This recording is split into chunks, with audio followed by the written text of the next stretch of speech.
Buongiorno e benvenuti a questa nuova puntata di Curiosità Siciliane. Sigla!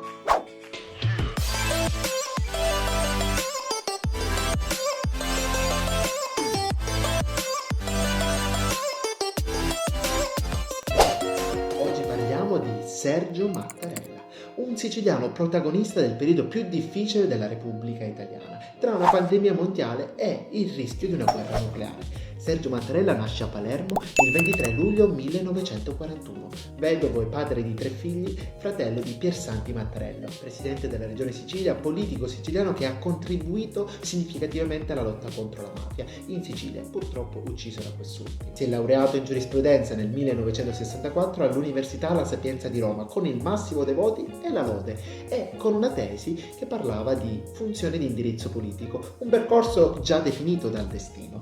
Esercita la professione di avvocato e poi quella di professore di diritto parlamentare alla facoltà di giurisprudenza dell'Università degli Studi di Palermo fino al 1983, dove viene eletto alla Camera come deputato della Repubblica Italiana con la Democrazia Cristiana. Uomo di scienza e di cultura, scrive tantissime pubblicazioni prestigiose. Negli anni in cui svolse il ruolo di parlamentare furono anni cruciali dove contribuì ad importanti riforme come quella dell'ordinamento della Presidenza del Consiglio, l'abolizione dell'ordinarietà del voto segreto in Parlamento, ma anche riforme riguardanti il mondo della scuola, tra cui le innovazioni era l'introduzione del modulo dei 3 maestri su 2 classi. Ha abolito il servizio militare obbligatorio e ha reso l'Arma dei Carabinieri una forza armata autonoma. In quel periodo repubblicano ha sviluppato un'intensa presenza nelle missioni di pace per iniziativa delle Nazioni Unite e contribuito significativamente alle operazioni di interposizione e mantenimento della pace in Bosnia-Herzegovina, Kosovo e nell'ex Repubblica Jugoslava di Macedonia. Il 31 gennaio 2015 viene eletto 12° presidente della Repubblica Italiana, un presidente molto amato dal suo popolo e fortemente desiderato, a tal punto da essere rieletto il 29 gennaio 2022 come 13° presidente della Repubblica Italiana. Se non l'hai ancora fatto, iscriviti nei nostri canali social e condividi questo video. E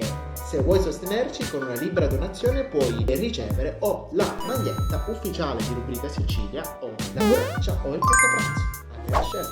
Ciao e alla prossima puntata.